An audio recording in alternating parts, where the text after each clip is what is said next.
안녕하세요. 남간상환학원입니다. 오늘은 지난 영상에 이어서 내분비계 질환 세 번째 파트를 알려드릴 겁니다. 오늘의 강의 내용은 뇌하수체 질환과 갑상선의 기능장애에 대한 이야기를 해드릴 거예요. 그럼 수업 시작하겠습니다. 내분비계 질환, 뇌하수체 질환에 대해서 먼저 알려드릴 건데요. 그 첫 번째로 뇌하수체 기능 항진증에 대해서 알려드릴 거예요. 이전 영상에서 알려드렸잖아요. 뇌하수체에서는 전엽, 후엽으로 나눠지잖아요. 그래서 전엽에서는 6, 7가지의 호르몬이 분비됐고 후엽에서는 2가지가 분비됐어요. 그거 기억하시면서 보시면 좀 수월할 겁니다.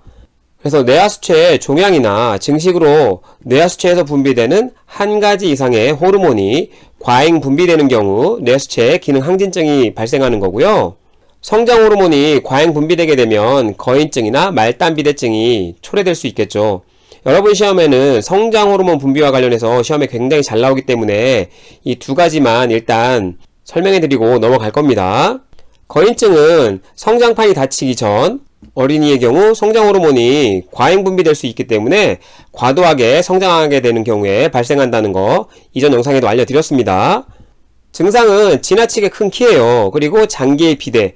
왜냐하면 성장 호르몬이 뼈와 근육을 성장시키잖아요. 그러다 보니까 장기가 비대될 수도 있습니다.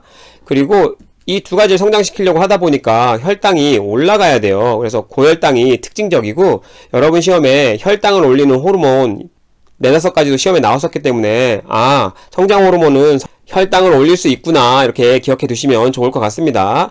그리고 너무 빨리 성장하다 보니까 척추가 휠 수도 있어요. 그래서 척추 측만증이라든지 이런 것도 발생할 수 있습니다. 시험에 그렇게 잘 나오는 내용은 아니에요. 지나치게 큰 키 요거 하나만 외우셔도 괜찮을 것 같아요. 치료는 외과적으로 뇌하수체를 잘라내거나 혹은 방사선이나 약물치료로 뇌하수체 기능을 좀 다운시킬 수 있는 거죠. 그리고 말단비대증은 역시나 이전 영상에서 알려드렸었죠. 성인이 돼서 성장판이 닫히고 나면 더 이상 키가 클 수가 없잖아요. 그러니까 그런 환자들한테 키가 성장이 안 되기 때문에 뭐가 커지느냐? 말단의 뼈와 두께가 증가하고 연조직이 비후된다는 거죠. 증상으로는 말단에 속하는 코와 턱이 튀어나오고 손은 두껍고 넓어지고 그러다 보니까 특이한 외형으로 몇 년에 걸쳐 점차 거칠게 변한다는 거예요. 외형이. 가장 대표적인 사람이 브룩실즈잖아요. 이렇게 이뻤던 얼굴이 코도 커지고 광대라든지 이런 부분이 턱 이렇게 이 부분이 계속 튀어나오는 거예요. 그래서 이 특이한 외형을 갖게 되는 질환이 말단 비대증입니다. 치료는 원인을 제거하는 것이기 때문에 거인증의 경우와 동일할 수밖에 없어요. 두 번째로 뇌하수체의 기능 저하증. 뇌하수체에서 분비되는 호르몬의 한 가지나 그 이상의 결핍으로 당연히 저하됨으로써 초래되는 질환인 거겠죠. 첫 번째로 난쟁이증이에요. 아까 성장 호르몬이 과잉 분비돼서 발생하는 질환의 반대겠죠.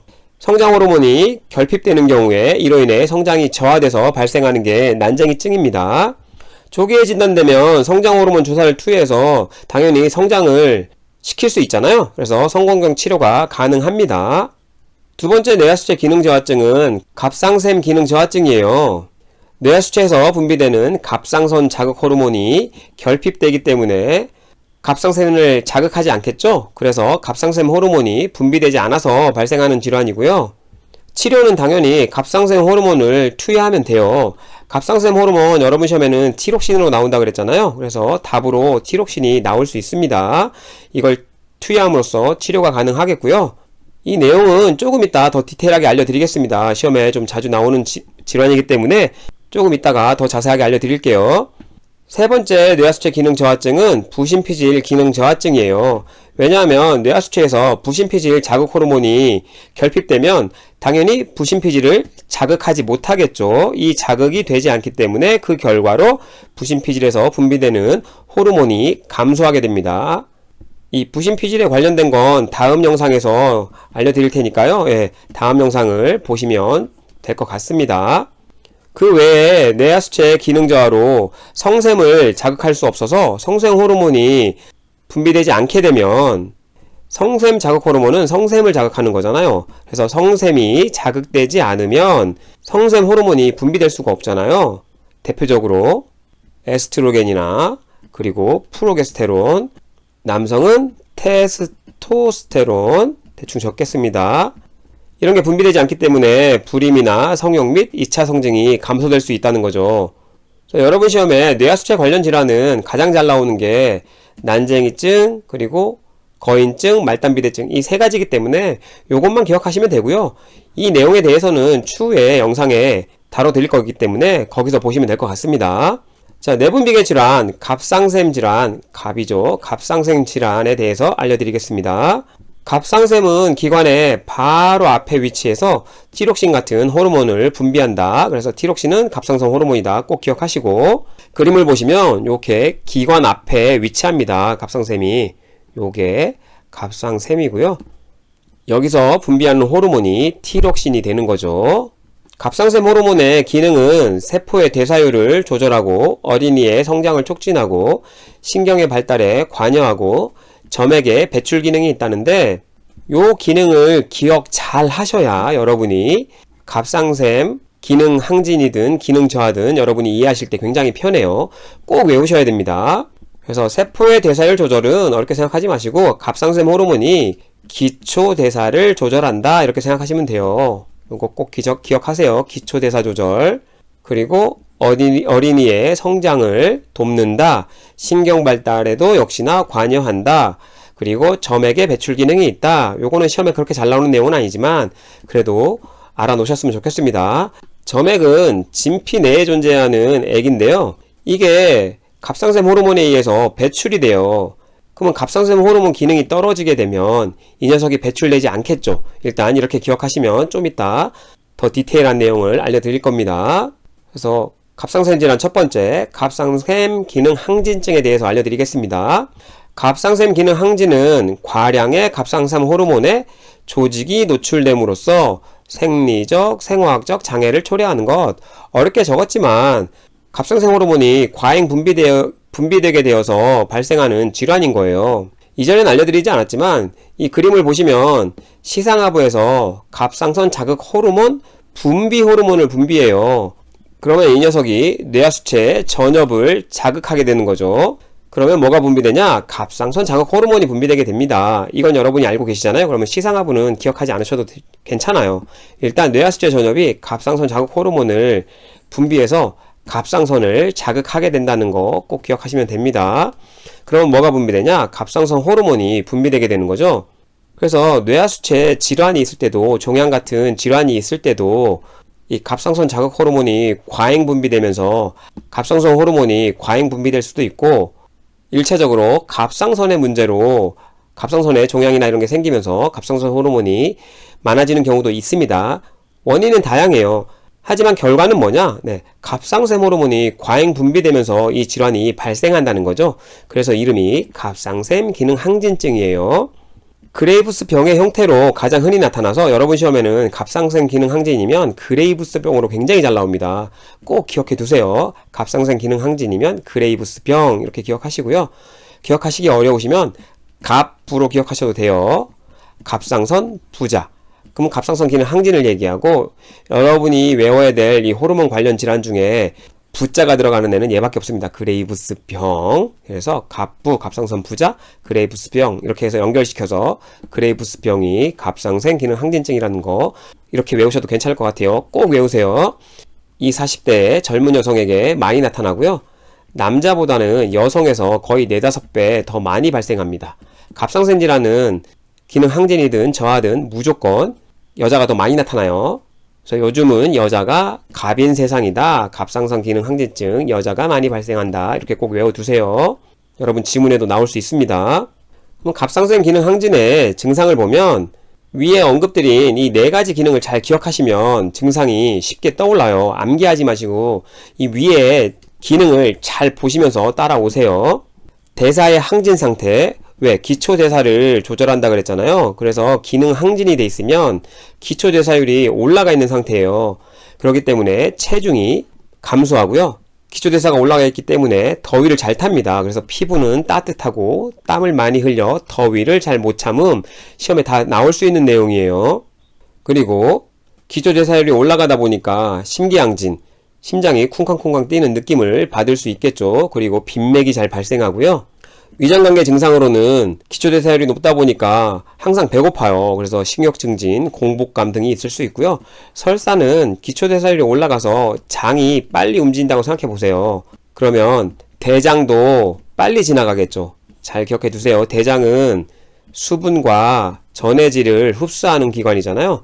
그래서 수분 전해질을 제대로 흡수 못하고 변으로 나와버리게 되는 거예요. 그럼 어떻게 되겠어요? 네, 당연히 설사가 발생하겠죠. 반대로 갑상선 기능 저하일 때는 대장을 통과하는 속도가 떨어질 거 아니에요. 그러면 수분과 전해질을 많이 흡수하겠죠. 그러면 뭐가 생겨요? 네, 천천히 나오다 보니까 수분이 없어서 변비가 발생할 수 있다. 이렇게 기억하셔도 될 것 같아요. 갑상샘이 비대되고, 왜냐하면 어떠한 원인이든 갑상샘을 계속 분비해야 되기 때문에 갑상샘이 계속 자극되면서 커지는 거예요. 그래서 갑상샘이 비대될 수 있습니다. 그리고 굉장히 특징적인 증상인데 안구 뒤 수분의 축적으로 인해서 안구 돌출증이 발생해요. 여러분 시험에 굉장히 잘 나올 수 있는 얘기입니다. 안구가 돌출돼 있으면 갑상선 기능 항진입니다. 이 안구 돌출 때문에 각막염이라든지 각막 궤양 등의 문제가 당연히 발생할 수 있겠죠. 왜? 눈이 감기지 않기 때문이에요. 안 감기면서 이런 문제가 발생할 수 있다. 시험에 나올 수 있습니다. 그리고 월경은 불규칙하거나 무월경이 보이기도 함. 이런 건 안 해오셔도 돼요. 왜냐하면 호르몬에 문제가 발생하면 월경이라든지 무월경 이런 건 당연히 생긴다고 생각하시면 돼요. 호르몬은 우리 몸에 생육이나 모든 걸 담당하기 때문에 이게 불균형하다, 틀어진다. 그러면 월경, 무월경 발생할 수 있다. 이렇게 그냥 생각하세요. 당연한 거라고 생각하시면 될 것 같아요. 다른 질환에서도 대부분 동일하게 나타나는 증상입니다. 그러면 갑상선 기능 항진은 어떻게 치료하느냐? 항갑상샘 요법으로 항갑상생 약물을 사용한다거나 방사성 요오드 요법을 시행할 수 있는데 여기서 여러분이 또 기억하셔야 되는 게 요오드예요. 갑상샘 호르몬을 만들려면 요오드가 필요합니다. 이걸 꼭 기억하실 필요가 있어요. 그래서 방사성 요오드나 항요오드를 투여하게 되면 이 요오드에 기량작용이 있다고 생각하시면 돼요. 쉽게는. 그렇기 때문에 제대로 갑상샘 호르몬을 만들 수 있느냐? 없겠죠. 갑상샘 호르몬을 잘 만들지 못하기 때문에 갑상샘 호르몬 분비가 떨어지겠죠. 그러니까 치료가 될 수 있다 생각하시면 됩니다. 요오드가 갑상샘 호르몬 만들려면 필수다. 그래서 이거에 반하는 항요오드나 방사성 요오드를 사용하게 되면 갑상샘 호르몬을 잘 만들지 못한다. 이렇게 기억하시면 돼요. 그리고 갑상샘 절제술로 당연히 어느 정도 치료가 되겠죠. 갑상샘 분비를 많이 시키는 갑상샘을 잘라버리게 되면 갑상샘 호르몬이 덜 분비될 테니까요. 갑상샘 기능 항진의 간호도 시험에 굉장히 잘 나오기 때문에 좀 살펴보겠습니다. 조용하고 시원한 복도, 끝, 독방을 배정해서 자극을 줄여주는 것이 좋음. 시원한 건 아시겠죠? 왜? 더위를 못 참으니까요. 그리고 조용하고 독방을 사용하는 이유는 기초대사율이 굉장히 올라가 있기 때문에 에너지가 넘쳐요. 그래서 굉장히 쉽게 이야기하면 오지랖이 넓어요. 여기저기 잘 참견합니다. 그렇기 때문에 그 참견할 거리를 주면 안 돼요. 그래서 조용한 독방 시험에 나올 수 있어요. 잘 기억해 두시고요. 땀을 많이 흘리니까 목욕은 매일 하는 걸 권장하고 방문객을 제한해서 피곤함과 흥분을 방지, 아까 오지랖 얘기했잖아요. 같은 맥락입니다. 고열량, 고단백, 고비타민 시기로 하루 6회 나누어서 4,5천 칼로리를 주라는 거예요. 일반적인 사람이 2,200에서 2,400 칼로리 정도 먹잖아요. 그거에 거의 2배를 주란 얘기입니다. 왜? 기초대사량이 너무 올라가 있어서. 그렇기 때문에 고열량, 고단백 줘서 체중이 감소되지 않도록 해야 돼요. 그리고 안구 돌출증 때문에 눈을 보호하기 위해서 선글라스를 착용하거나 잠을 자면서 눈을 감지 못하기 때문에 자극성 없는 테이프로 눈을 감겨주거나 안연고를 적용해서 각막 궤양이라든지 각막염을 좀 예방해야 되는 게 굉장히 시험에 또 나올 수 있는 부분입니다. 체중이 빠질 수 있기 때문에 체중을 매일 측정하고 자극성 있는 음료, 커피나 홍차, 콜라 당연히 안 돼요. 안 그래도 기초대사율이 올라가 있기 때문에 이런 자극적인 음식은 절대 안 된다. 꼭 기억하시면 되겠습니다. 그리고 갑상선 기능 항진과 반대로 갑상선 기능 저하증도 있어요. 갑상선 호르몬에 당연히 부족으로 발생하겠죠. 그러면 신진대사율이 느려져요. 그게 갑상선 기능 저하고요. 이 합병증으로 점액 수종이 나타날 수 있는데 바로 알려드릴 거기 때문에 일단 넘어가겠습니다. 그리고 갑상선 기능 저하증 역시 30대에서 50대에서 여성이 많이 발생하고 당연히 남자보다 여성이 많이 발생한다. 똑같다고 알려드렸죠. 그 갑상선 기능 저하의 첫 번째는 크레티니즘. 여러분 시험에는 크레틴병으로도 많이 나오긴 하는데요. 이 질환은 일단 원인 먼저 살펴보면 태생기에 갑상샘 호르몬 부족으로 생기는 갑상선 기능 저하증. 태생기의 갑상선 기능 저하는 여러분 시험에 선천성 대사 이상 증후군으로도 시험에 나와요. 선천성 대사 이상 질환 이런 걸로도 시험에 나올 수 있거든요. 선천적으로 대사가 안 된다는 질환인데 그 중에 하나가 갑상선 기능 저하증이에요. 우선 여기서 같이 연결해서 좀 알아두시고요. 증상은 어렸을 때 갑상샘 호르몬이 부족한 거잖아요. 갑상샘의 기능을 잘 생각하고 보시면 쉬워요. 신체적, 정신적, 발육지연. 신체적 성장이 안 되겠죠. 왜냐하면 성장에도 관여한다고 여러분이 앞에서 배웠잖아요. 그러니까 얘가 떨어지면 성장이 당연히 안 될 수밖에요. 그리고 정신적 발육지연도 생기는데 왜냐하면 신경 발달에 관여한다고 알려드렸죠. 네. 갑상선 호르몬은 신경 발달에도 관여해요. 근데 어릴 때부터 얘가 분비가 안 된다? 그러면 당연히 정신, 발육, 지연, 지능에도 문제가 있을 수밖에 없어요. 특히나 뇌는 출생 후 6개월에서 1년 사이에 거의 50% 이상이 성장합니다. 이 짧은 기간에 50%가 성장하는데 그 시기에 갑상선 호르몬이 제대로 분비가 안 되면 이 정도의 성장이 안 되는 거예요, 뇌가. 그러니까 나중에 어른이 돼서도 지능이 낮을 수밖에 없어요. 어릴 때 갑상선 호르몬이 부족하게 되면. 그래서 정신적 발육 지연도 여러분 시험에 좀 나올 수 있는 내용입니다. 그리고 소아에서 사춘기 지연, 여성에서는 배란장애, 월경 불순, 월경 과다, 무월경. 그래서 이런 것들은 다 호르몬의 공통이라고 했잖아요. 굳이 따로 외우실 필요는 없을 것 같고 소아에서 사춘기 지연도 같은 맥락이에요. 신체적 성장이 안 되기 때문에 이런 것들이 다 지연될 수 있습니다. 시험에 그렇게 잘 나오는 내용은 아니기 때문에 살짝만 이해하시고 넘어가면 될 것 같아요. 그래서 크레틴병, 크레티니즘의 사진을 먼저 보시면 네, 이렇게 태어난다는 거죠.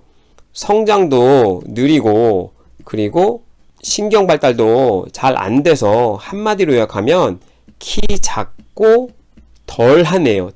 지능이 덜하다고 하잖아요. 덜한 상태가 크레틴병의 대표적인 증상이기 때문에 요런 사진을 보고도 혹은 키 작고 덜한 이런 것도 기억하시면 크레틴병을 여러분이 이해하시기 수월할 것 같습니다. 치료와 간호를 보면 조기 발견, 조기 치료가 굉장히 중요한 거예요. 어릴 때 갑상선 호르몬이 분비 안 되면 이 병이 발생한다고 했기 때문에 빨리 발견해서 갑상선 호르몬을 투여하면 되는 겁니다. 굉장히 쉬워요. 그러면 큰 문제 없이 키도 크고 뇌도 발달해서 정상적으로 성장이 가능하다는 거죠. 그래서 선천성 대사 이상 질환 중에 하나가 되는 겁니다. 빨리 발견해서 빨리 치료하라고. 두 번째 갑상선 기능 저하증은 점액 수종이에요. 점액은 진피 내에 존재한다고 아까 알려드렸었잖아요. 이 녀석을 배출하는 게 갑상선 호르몬이에요. 근데 갑상선 기능이 저하되면 진피에서 점액이 배출되지 않겠죠. 그래서 발생하는 게 점액 수종인 겁니다. 원인은 갑상선 자체 이상이나 뇌하수체의 기능 부전이에요. 갑상선 자체 이상으로 갑상선 호르몬이 분비가 안 될 수도 있고 뇌하수체에서 갑상선을 자극하지 못해서 발생할 수도 있겠잖아요. 그래서 갑상선 자체에서 발생하면 1차성 갑상선 기능 저하, 뇌하수체에 문제가 있어서 여기에 영향을 미치니까 2차성 갑상선 기능 저하 이렇게 부르기도 해요. 이 1차, 2차 개념도 여러분 시험에 가끔 나올 수 있기 때문에 알아두시면 좋을 것 같습니다. 1차는 자체의 문제, 2차는 다른 질환에 의해서 초래되는 질환, 그래서 2차성 질환이라고도 합니다. 증상으로는 눈, 손, 발등 주위가 두꺼워지고 푸석푸석하며 거칠고 건조한 피부. 이게 왜 그러냐면 점액이 계속 쌓여서 그래요. 진피 내에 계속 쌓여서 이런 피부 상태가 되는 거거든요. 일단 그림은 좀 이따 보여드리고요. 추위에 예민, 갑상선 호르몬이 어떤 기능? 대사율에 관여한다 그랬잖아요. 대사율에 관여하는데 그러면 대사율이 떨어질 거 아니에요. 갑상선 기능 저하다 보니까. 그러면 앞전에 배웠던 기능 항진에서는 더위에 약했잖아요. 이 갑상선 호르몬이 분비되지 않는 반대이기 때문에 추위에 예민할 수밖에 없어요. 기초대사율이 떨어져서. 그리고 기능 항진에서는 맥박수가 상승했는데 여기서는 반대죠. 당연히 맥박수가 감소하게 되고요. 아까 갑상선 기능 항진에서는 식욕이 상승됐는데 여기선 당연히 저하되겠죠. 체중은 증가할 수밖에 없어요. 기초대사율이 떨어지니까. 장운동이 저하되니까 변비가 생긴다고 앞에서도 설명드렸고요. 당연히 위장 기능도 떨어지고 지적 능력 저하도 발생할 수 있어요. 그리고 생식기능 감퇴 따로 외울 필요 없다라고 알려드렸죠. 굉장히 어려울 것 같지만 갑상선 호르몬의 기능만 알고 있으면 너무나 단순한 내용입니다. 자꾸 외우지 마시고요. 이렇게 단순하게 기능을 먼저 암기하시고 그 기능이 안 되니까 이런 증상들이 초래되는구나 라고 암기하시면 훨씬 쉽게 이해가 됩니다. 자, 그림을 보시면 이게 지금 점액수종 환자의 얼굴이에요. 눈 주변에도 두꺼워지고 푸석푸석한 피부 보이죠? 그 외에도 목에도 그렇고요. 전체적으로 저렇게 푸석푸석하고 거친 피부가 됩니다. 그리고 이 다리도 보시면 이렇게 거칠고 푸석푸석하고 두꺼워지고 이렇게 보이시죠? 약간 코끼리 피부 같은 이런 피부가 되는 게 점액 수종이에요. 그리고 이런 피부와 같이 추위에 예민이라든지 이런 갑상선 기능 항진의 반대 증상들이 나타날 수 있다는 것도 같이 기억해 두시면 됩니다. 그러면 어떻게 치료하고 간호해야 되느냐? 갑상선 호르몬을 투여해주면 돼요. 그게 없어서 생기는 질환이니까. 그리고 추우니까 따뜻하게 실내 온도 유지해주고 살이 많이 찔 수 있으니까 저열량을 주되 단백질은 좀 많이 챙겨줘서 질환의 회복을 도우라는 거고요. 변비가 생길 수 있기 때문에 고섬유질 식이를 주면 당연히 도움이 될 거고요. 역시나 주기적으로 체중을 측정을 해야 돼요. 왜? 체중이 계속 불 수 있으니까요. 그리고 피부 상태가 안 좋기 때문에 피부 간호를 제공해야 되고요. 적당한 운동을 당연히 권유해야 되겠죠. 체중이 계속 증가할 테니까. 그리고 정서적 지지도 너무나 뻔한 얘기이기 때문에 따로 설명드리진 않겠습니다. 오늘 제가 준비한 영상은 여기까지고요. 굉장히 시험에 잘 나오는 부분이기 때문에 어렵더라도 포기하지 마시고 잘 공부하시면 좋을 것 같습니다. 그럼 시청해주셔서 감사합니다.